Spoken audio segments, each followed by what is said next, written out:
O TV Elas por Elas Formação coloca em pauta os desafios enfrentados pelo gênero feminino no mundo contemporâneo, com foco na preparação e formação das mulheres para a disputa política. A cada semana, um tema diferente será trabalhado em aulas preparadas por especialistas e mulheres de notório saber. Às sextas-feiras, elas se reúnem em uma roda de conversa para trocar experiências e visões sobre o assunto. E para mostrar que o engajamento político começa muito antes de se pensar em uma candidatura, convidamos companheiras de todos os cantos do país para compartilhar suas histórias e trajetórias com a gente. Então anota aí, de segunda a sexta-feira, a partir das 4 da tarde, tem TV Elas por Elas Formação na TVPT.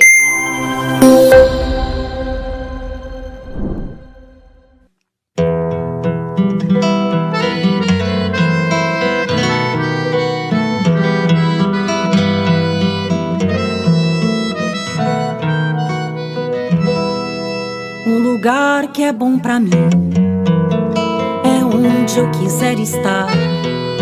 A estrela ainda brilha, ela é quem vai me guiar. Ser guerreira é minha sina, batalhando pra vencer. Tenho voz pra ser ouvida, tenho sonhos pra viver. Não vão mais conseguir me anular, me calar. Ninguém vai me impedir de cantar e lutar. Seja em casa, no campo, na rua ou na praça. Chega de mordaça, agora eu vou falar. Porque eu sou mulher pra fazer acontecer. Eu sou uma delas, são elas por elas, ocupando os espaços de poder. O tema dessa semana é Mulheres com Deficiência, Igualdade e Não Discriminação. Hoje, na roda de conversa, temos a psicóloga Ana Rita de Paula, a ex-secretária de Educação Especial do MEC, Cláudia Dutra, a doutora em Educação, Martinha Clarete Dutra, e a fonoaudióloga Naira Rodrigues Gaspar. A mediação é da professora Selma Rocha. Olá, meu nome é Selma Rocha.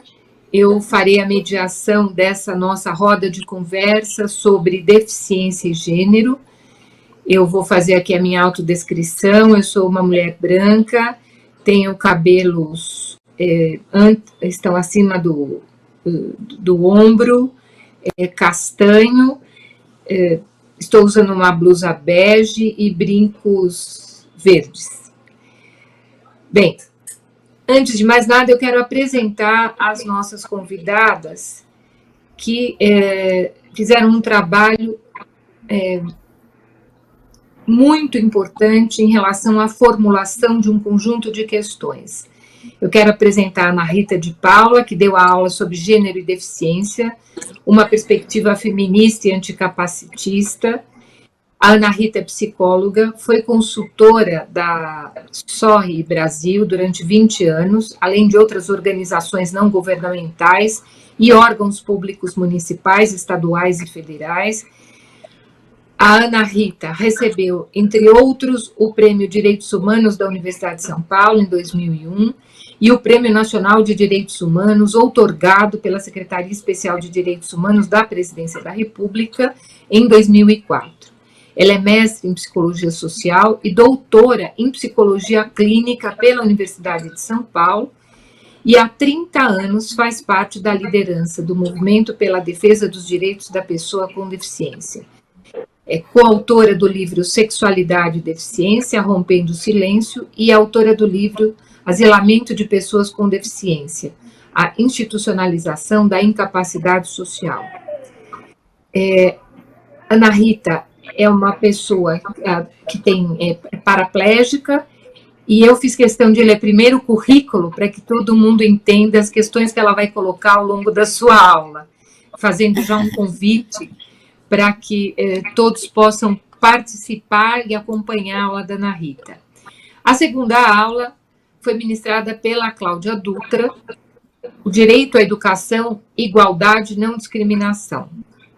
A Cláudia foi secretária de Educação Especial do MEC entre 2013 e 2013, é graduada na Universidade Federal de Santa Maria, Rio Grande do Sul, em 1987, e fez mestrado pela PUC do Rio Grande do Sul em 2002.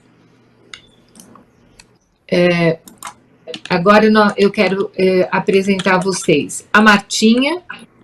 A Martinha é pesquisadora em educação, com ênfase na educação inclusiva, na identificação, planejamento e aplicação pedagógica dos recursos de tecnologia assistiva. Tem experiência na formulação e gestão de políticas públicas educacionais, assim como na docência em nível básico e superior. Ela teve atuação no Fórum Nacional de Educação, no Conselho Técnico e Científico da Educação Básica, no Conselho Técnico de Inovação Social, no Comitê Interministerial de Tecnologia Assistiva, no Comitê Brasileiro de Tecnologia Assistiva. E a nossa última aula, a Martinha acho que ainda não está entre nós, ela deve se agregar ao nosso grupo daqui a pouco. Nós temos também, para falar de direito à saúde e a questão das pessoas com deficiência, a Naira Rodrigues Gaspar, que é de São Paulo. A Naira possui graduação em fonoaudiologia pelo Centro Universitário Lusíada. Ela é especialista em atendimento familiar pela Universidade Católica de Santos e tem experiência profissional em fonoaudiologia com ênfase nos processos de reabilitação e atenção à saúde de pessoas com deficiência. Bem, então eu quero passar para a primeira questão para alimentar a nossa conversa. A minha primeira questão tem a ver com as duas primeiras aulas. Na primeira aula, Ana Rita estabelece a diferença entre a concepção médica e educacional. Depois de fazer um histórico sobre as várias abordagens sobre a deficiência, sobre a compreensão da deficiência, ela vai estabelecer uma diferença muito importante, que é, como eu disse, a concepção médica da deficiência e educacional. Então, a Ana Rita nos diz que a concepção médica estabelece que uma pessoa é ou não é deficiente. E é que a avaliação educacional admite graus de deficiências. E ela vai mostrar uma certa incongruência entre o discurso capacitista, que divide as pessoas entre capazes e incapazes, e o discurso que vai trabalhar com, neste momento, uma visão que vai muito além disso e que aponta a perspectiva da diferença não como um problema, mas como uma característica humana que envolve apoio, compreensão e trabalha um conceito muito importante de nós conversarmos aqui, que é o conceito de diversidade funcional e não mais de deficiência. Então, ela vai mostrar que as pessoas que integram essa condição de diversidade funcional são pessoas que têm classe, etnia, gênero. E mostra como uma mulher pode, a partir da consciência e a compreensão destas questões, sair, como ela diz, da caixinha e viver outras dimensões da sua vida. A fala da Martinha, ao tratar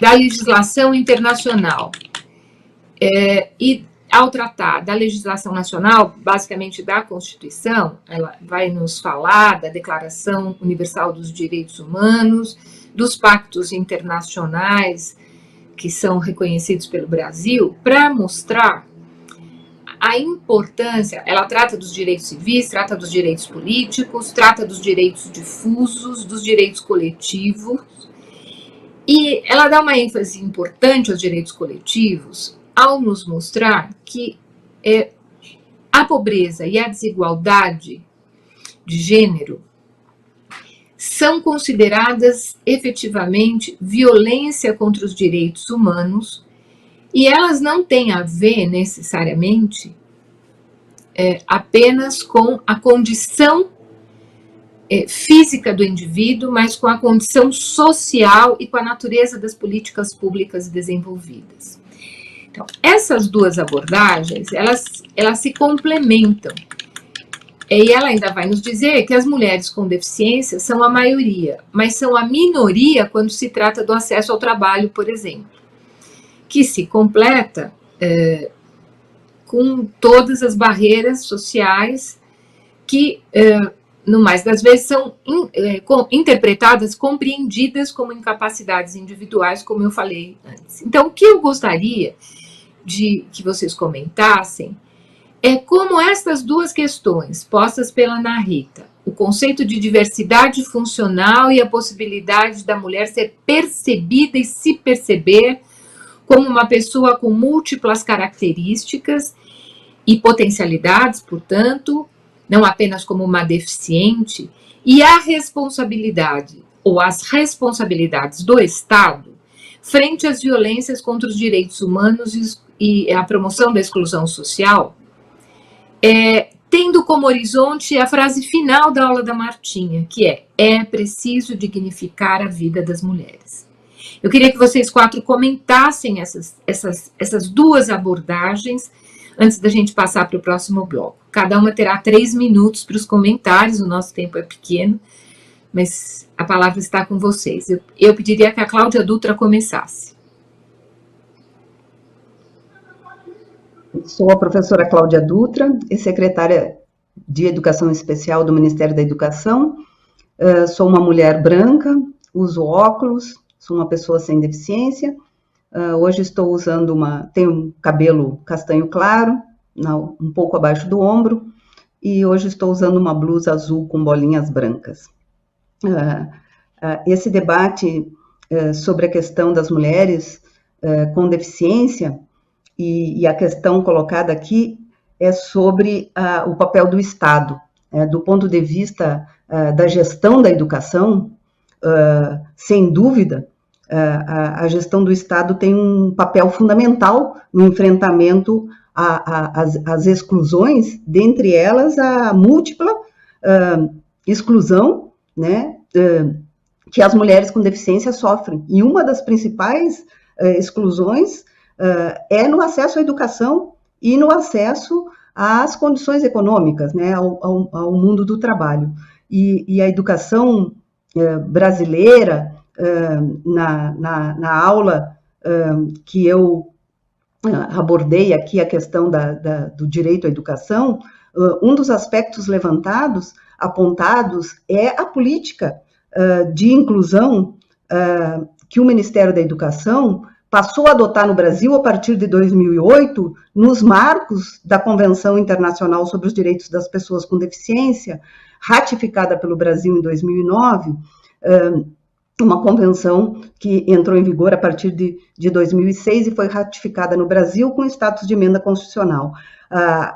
Eu destaquei na minha aula a questão da Política Nacional de Educação Especial na perspectiva da educação inclusiva, reforçando esse aspecto tanto do papel da educação no enfrentamento às diversas formas de exclusão, né, e exclusão das mulheres em situação de vulnerabilidade social, que é o assunto trazido pela Martinha, né, na interseccionalidade com a questão da deficiência e com a questão de gênero, e também destacando que esta não é uma política neutra. A política de inclusão educacional é uma política que enfrenta disputas, é uma política que nós precisamos conhecer, que é uma política que trouxe conquistas muito importantes e efetivas com relação ao acesso à educação das pessoas com deficiência, e também, né, importante conhecer essa política e compreender a importância dela para a vida das mulheres com deficiência, considerando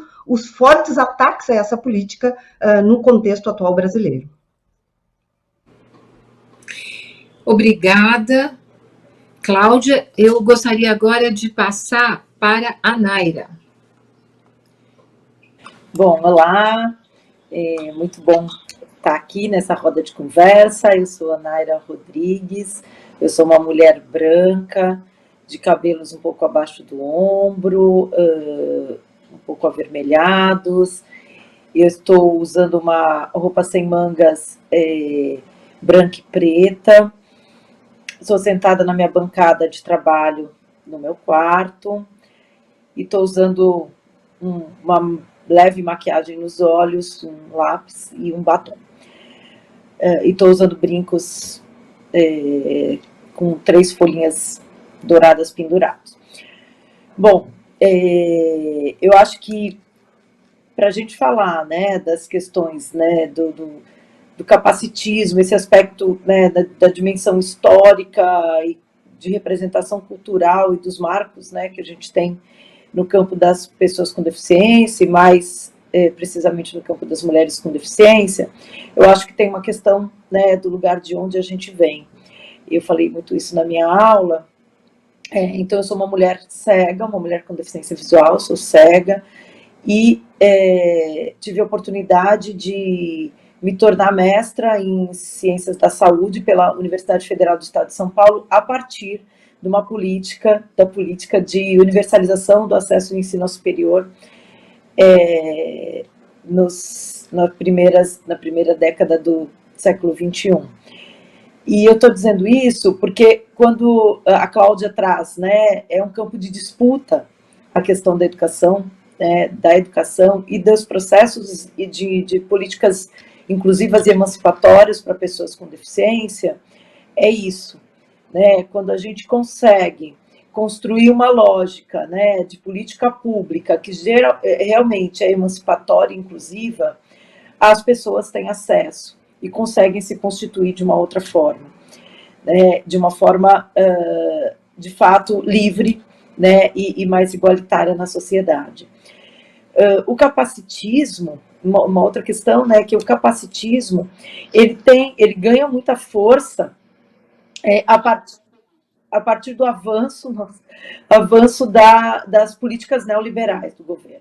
Então, para a gente pensar nas interseccionalidades, né, entre gênero, deficiência, classe e raça e etnia, a gente precisa pensar também nas estruturas capitalistas e neoliberais do nosso país. Muito obrigada. Agora eu queria passar para a Ana Rita. Bom, antes de qualquer coisa, eu gostaria muito de agradecer essa oportunidade que, tendo como companheiras a Naira, a Cláudia, a Selma e a Martinha, que virá se unir a nós depois, agradeço muitíssimo essa possibilidade. E eu sou um pouco falante demais, viu? Então, deixa eu só mas vivo esquecendo da autodescrição. Eu sou uma mulher branca, e bota branca nisso. Eu sou com o meu cabelo também bastante branqueado, o que denuncia aproximadamente a minha idade. E eu sou tetraplégica, como a Selma já disse. E aí, hoje, eu estou com um pouquinho de incômodo, então eu estou reclinada na minha cama, tá certo? E então, reclinada na cama, que está com lençol e fronhas brancas. Eu estou vestindo um vestido bege, com uma gola com desenhos de animais, de print animal. Bom, animal print. Então, para responder essa questão que a Selma colocou, eu vou começar justamente da compreensão da sociedade brasileira sobre a política. Né? Infelizmente, ainda existe um grupo significativo de cidadãos brasileiros que acha que a política, por ser uma coisa suja, né? Na concepção dessas pessoas, então essa política não mereceria atenção. Só que, na verdade, a política determina o cotidiano de todos nós. E com relação às pessoas com deficiência, não deixaria de ser diferente. A política, por sua vez, como sugeriu a Naira, ela fala de um lugar, né, a partir de quem viveu determinadas experiências, a partir da inserção social, né, e da compreensão do que é política e da compreensão de quem são as pessoas com deficiência. Se a maioria da população ainda tem preconceitos e uma visão distorcida sobre as pessoas com deficiência, os políticos também vão ter, a maioria, esse tipo de visão. Por isso, a grande importância de ter processos de formação, né, de agentes que vão se tornar políticos, ou agentes que já são políticos nesse campo. E eu estou falando da política partidária, tá? Porque política é uma coisa que a gente faz, todo mundo faz no dia a dia. Então, dependendo da concepção de deficiência que a pessoa tem, ela vai acreditar ou não na inclusão. E eu falo acreditar na inclusão porque existe um pressuposto aí contrário à inclusão, de que as pessoas com deficiência merecem, as pessoas merecem e deveriam ser tratadas especialmente. O problema é que essa visão, né, essa visão vestida, né, de atenção, né, de assistência, de preocupação com as pessoas com deficiência. Na verdade, se a gente tira essas vestes e deixa essa ideia nua, a gente vai perceber que, na verdade, a gente está justificando, né, a negação de direitos para essas pessoas. E eu nego direitos como? Eu nego direitos através de políticas segregatórias, né, políticas que não compreendem o momento atual, histórico, de revisão do conceito de deficiência. Só mais uma coisinha que eu queria colocar é que, por exemplo, na hora que a educação é negada para as pessoas com deficiência, e essa ideia de que as instituições filantrópicas oferecem uma educação especial, e, portanto, esse especial tem uma aura de excelência, quando, na verdade, a gente sabe que não é nada disso, né? Quando a sociedade nega esse direito a uma educação inclusiva, essas pessoas, consequentemente, vão perdendo espaços, perdem espaços no mercado de trabalho, perdem espaços na academia, perdem espaços da capacidade de usufruir cultura, de produzir cultura, ou seja, perdem a possibilidade de viver e ser cidadão. É isso. Muito obrigada, Ana Rita. Consegui falar no tempo. Isso é um aprendizado para todas nós. É isso, com certeza. São coisas muito, muito importantes a serem ditas. Eu quero aproveitar essa abordagem feita pela Cláudia, feita pela Naira e pela Ana Rita, para reorganizar aqui a minha segunda questão. Dizer para vocês o seguinte: a Naira falou na sua aula sobre, a Cláudia também, a Convenção dos Direitos da Pessoa com Deficiência de 2006, que foi ratificada em 2009, que traz um novo olhar sobre a deficiência, que envolve na vida das pessoas a interação do corpo com o meio, com o contexto social. Ana Rita também tratou disso, para fundamentar toda a fala dela. Eu gostaria que vocês tratassem da questão posta pela lei de 2015, envolvendo a perspectiva também do SUS, né, do conjunto do sistema de saúde no Brasil, da equidade, da integralidade e da saúde biopsicossocial, como trouxe a Naira, olhando para dois campos especialmente. Um, para a saúde, com foco nos direitos sexuais e reprodutivos das mulheres com deficiência. E a outra, eu dirijo a Cláudia, que é a seguinte: diante do que nós estamos vivendo e diante das políticas construídas no Brasil, de tudo que está estabelecido, foi estabelecido em 2006 e 2009, como você vê a natureza do desmonte que está acontecendo e a perspectiva da inclusão educacional, Cláudia? A última questão nós vamos falar do futuro, mas eu queria que vocês, nesse momento, nos dessem uma pista sobre o que está acontecendo em relação ao Sistema Único e em relação à educação. Agora nós vamos começar com a Naira. Uma questão muito desafiadora, né, a gente pensar isso. Então, voltando à questão da Convenção sobre os Direitos da Pessoa com Deficiência, é importante a gente lembrar que a questão dos direitos sexuais e reprodutivos foi também campo de disputa na construção do texto.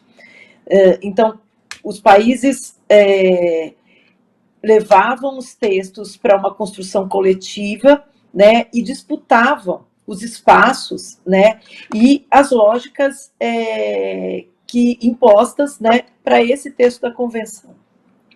Então, vários países não aceitavam, né, a inclusão dos termos, né, de direitos sexuais e reprodutivos, direito à família, direito à livre escolha, né, inclusive da vida sexual e de ter ou não filhos, acesso, né, aos serviços de saúde e aos programas de planejamento familiar e reprodução assistida, enfim, isso permeia toda a convenção. No entanto, a gente hoje sofre, né, além do desmonte do Estado brasileiro, que aí é para além, né, do desmonte de políticas específicas, é o desmonte do Estado brasileiro, né, enquanto um ente que vai gerir, né, e prover todos os direitos e garantir os direitos para todas as pessoas.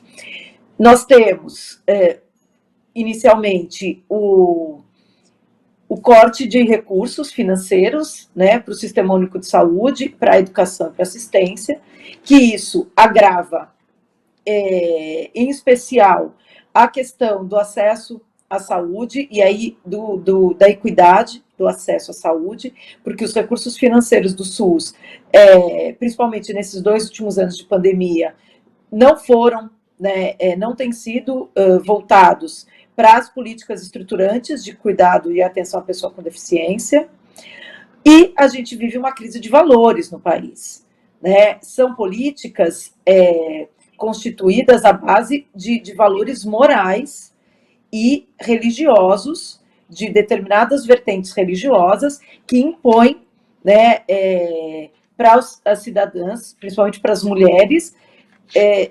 alguns tipos de recursos que não são, do ponto de vista do Sistema Único de Saúde, no campo da atenção integral.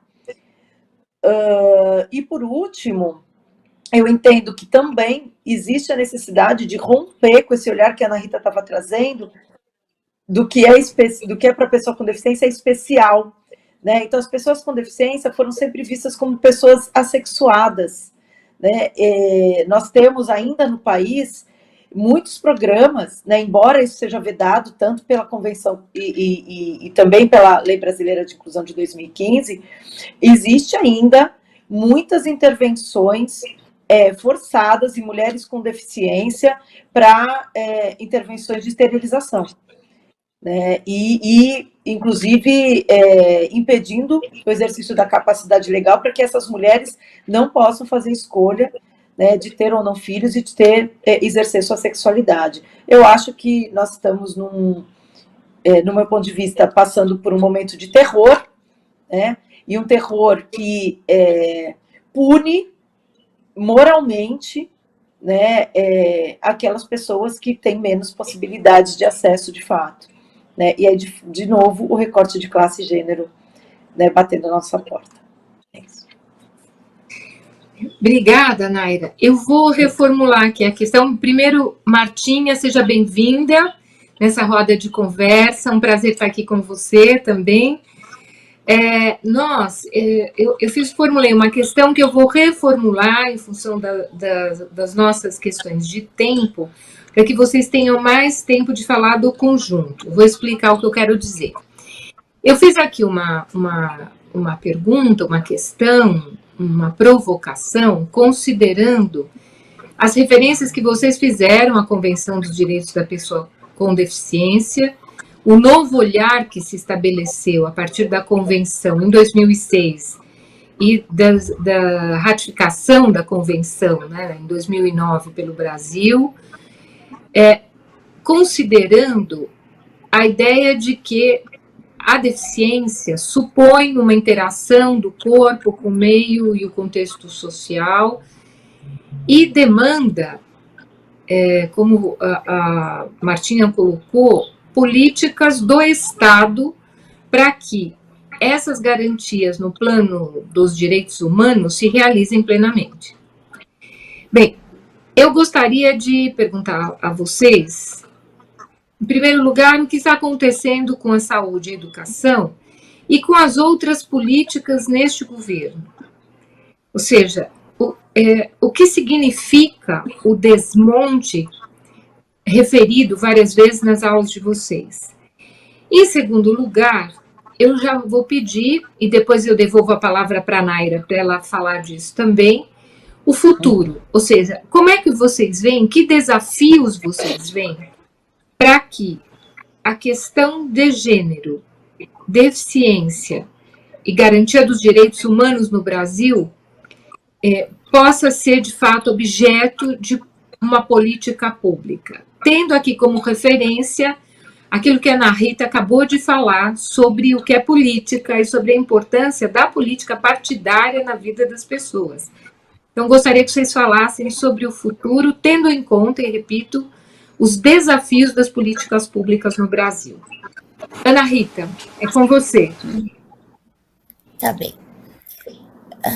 Na verdade, as pessoas às vezes chamam essa gestão governamental, se é que eu posso chamar de gestão, eu pensando bem, eu acho que eu posso chamar de gestão, sim.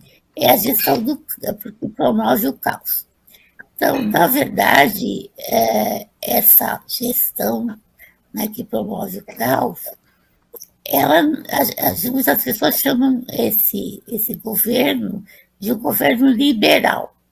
Mas isso não é verdade, tá? Porque, pelo menos na economia, né, ele nem chega a ser liberal. Né? Na verdade, ele usa os recursos só exclusivamente para a manutenção desse grupo no poder, que também não é um grupo, é uma pessoa, né, rodeada de pessoas, cada um com interesse diverso, mas não a população. O que eu quero dizer é que esse governo não é de fato liberal, mas ele também não é conservador, né? Ele está aquém dessas duas visões conservadoras e liberais. Ele, na verdade, se propõe a ter um discurso anticivilizatório, né? E ele vai identificar nas minorias sociais o grupo-alvo, né, do seu ataque.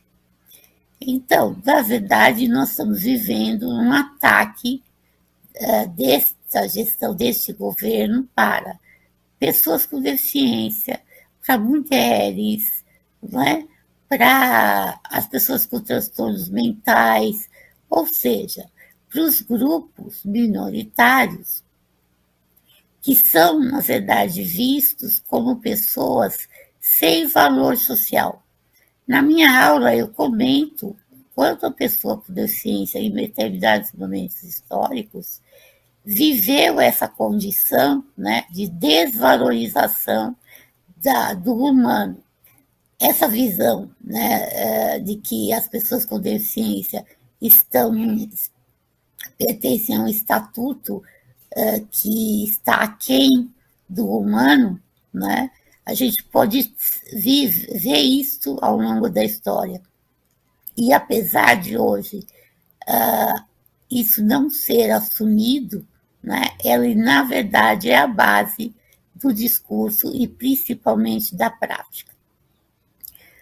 Então, essa gestão acaba por desmontar todas as políticas que promoviam a emancipação desses grupos.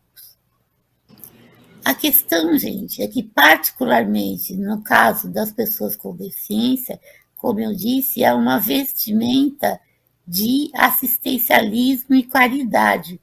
A ideia, se é que existe alguma ideia de que a pessoa está aquém da condição humana, né, ela está aquém porque ela não é vista como tendo as capacidades humanas e, portanto, o lugar dessa pessoa é o lugar da periferia, né? É o lugar para fora da cidade, né? Para fora do lugar do cidadão, da cidadania. Então, quem não conhece, né, o discurso e a prática das pessoas com deficiência como líderes, né, impulsionadores de políticas emancipatórias, não só para si, mas, por exemplo, o tema que é das mulheres, no caso das mulheres também em geral, e das mulheres com deficiência em particular, essa política, né, é vista, como eu disse, com bons olhos para quem é ignorante, no sentido de ignorar, tá certo, gente? Então, eu acho que o que a gente tem que fazer é desmontar esse discurso. E a gente vai ter um tempo grande para fazer isso, porque o estrago foi considerável. Muito obrigada, Ana Rita. Agora eu quero passar, então, para a Martinha. Oi, Selma. Prazer em estar contigo nessa roda maravilhosa, Cláudia, Ana, Naira. Eu sou uma mulher que uso no momento um cabelo curto, encaracolado, na cor castanho escuro, e visto aqui uma camisa branca com detalhes azul marinho, vinho, amarelo. É muito importante a gente situar a desumanização da mulher com deficiência no interior desse conjunto de políticas de morte. Por que eu digo isso? Porque todo o sistema de proteção social que contém política pública de educação, de saúde, de assistência social, né, cultura, lazer, esporte, trabalho, emprego, isso é um conjunto de políticas públicas que visam a garantia do direito.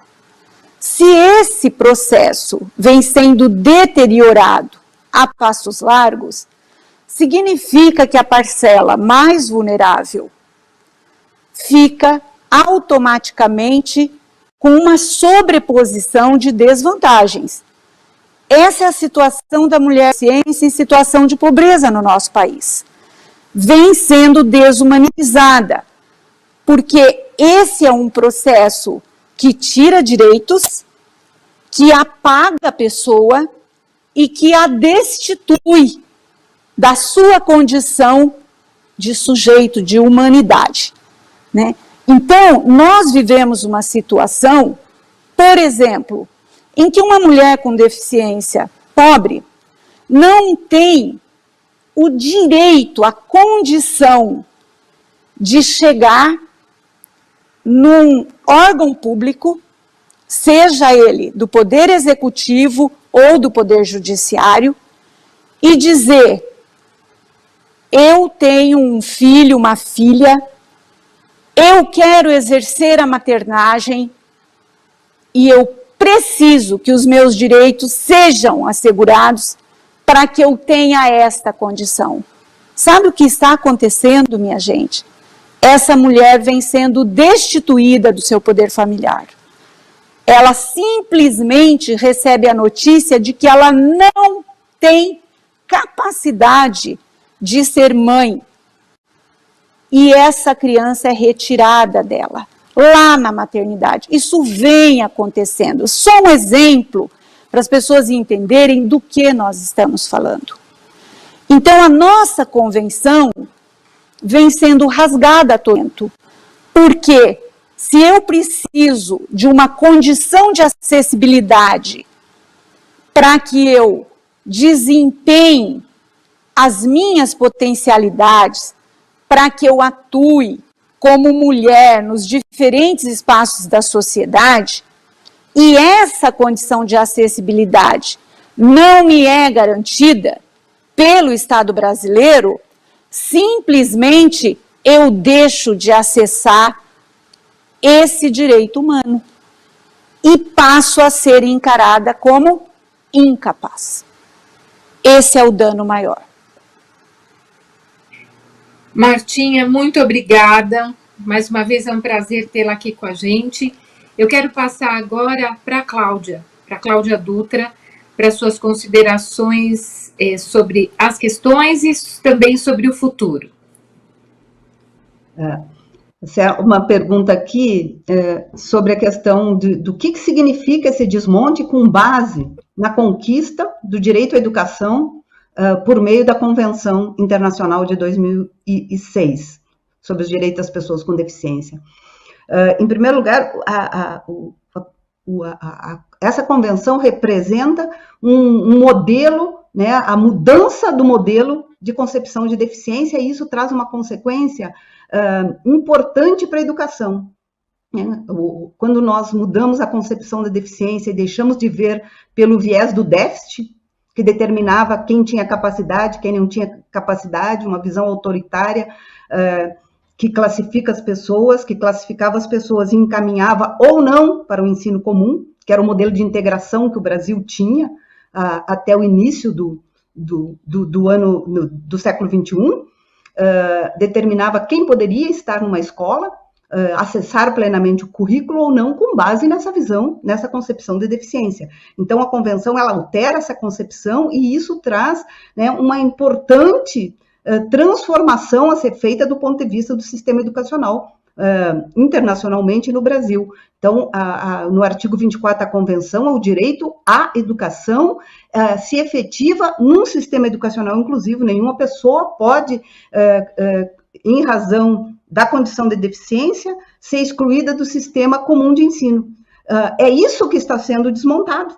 É esse o principal desmonte, ou seja, é o ataque à própria concepção de sistema educacional inclusivo, a concepção, né, o modelo social de deficiência que supera, a partir da convenção, supera o modelo biomédico centrado no déficit, né, que traz, né, com base na visão capacitista, a ideia da inferioridade da pessoa com deficiência em razão da condição de deficiência. Então, a educação, a partir da convenção, ela passa a orientar todos os seus programas educacionais, né, o Estado brasileiro, para garantir a mudança do contexto, ou seja, a mudança do meio, a garantia da acessibilidade física, pedagógica, nas comunicações, nas informações, e nós tivemos aí no decorrer, né, desse período pós-convenção, e um pouco anterior e pós-convenção, um período de efetivação de políticas públicas de acessibilidade, formação de professores,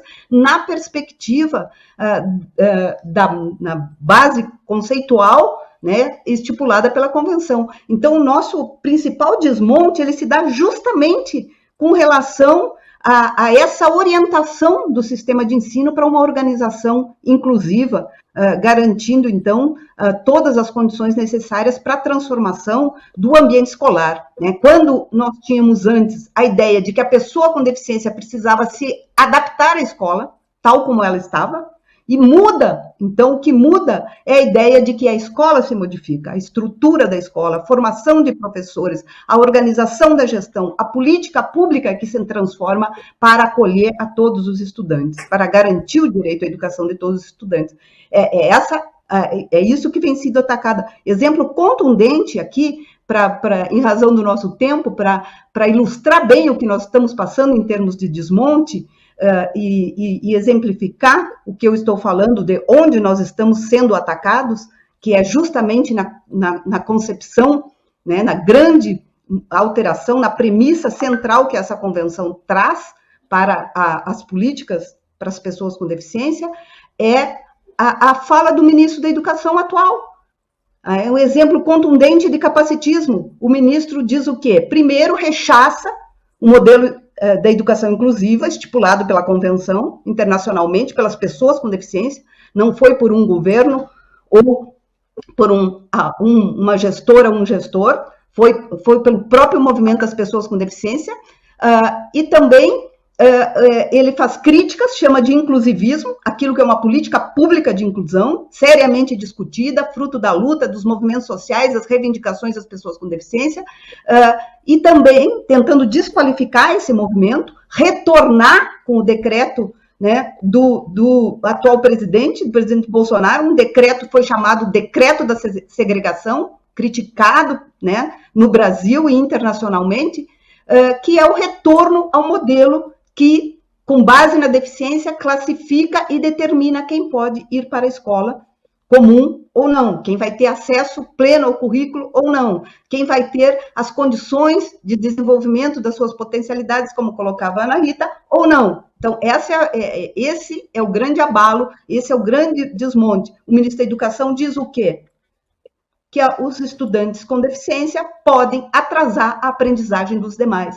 Então, acho que esse é um exemplo contundente para nos mostrar onde está o desmonte, quais as consequências desse desmonte. Fruto dessa visão capacitista, o Brasil passa, então, a perder em termos do que conquistou nas políticas públicas, ao invés de nós termos uma política potente, financiamento público, apoio para uma educação inclusiva, todos os sistemas de ensino, nós vamos ter um retorno a fomento a escolas e classes especiais separadas para esses alunos. Bem, nós estamos chegando ao final da nossa roda de conversa, o nosso limite de tempo é esse. Eu quero agradecer muito as aulas da Ana Rita, da Cláudia Dutra, da Martinha, da Naira. Foram aulas primorosas, preparadas com muito cuidado e muito carinho. E, no meu entendimento, essas aulas colocam para nós o desafio de pensar no futuro. Ou seja, como nós precisamos e podemos construir um programa de transformação do país que, ao articular todas as convenções, a Convenção dos Direitos da Pessoa com Deficiência, com todas as convenções das quais o Brasil é signatário, que asseguram os direitos humanos, como nós podemos pensar na perspectiva de uma política em relação às pessoas com deficiência, mulheres negras, mulheres indígenas, mulheres ribeirinhas, mulheres do campo, mulheres da cidade, que experimentam uma condição ainda maior de exclusão em função não só da visão capacitista, como também do preconceito que, infelizmente, foi mobilizado, reiterado nessa nossa fase da história do país, pela força desse governo. Então, eu quero agradecer muito, convidar todas as pessoas para assistirem às 4 aulas, e também quero convidar as pessoas para assistirem às aulas anteriores, que tratam do emprego e do desemprego, tratam do Bolsa Família, sempre sobre a perspectiva de gênero. Tratam da gênero e assistência social, tratam da questão racial, tratam dos direitos humanos.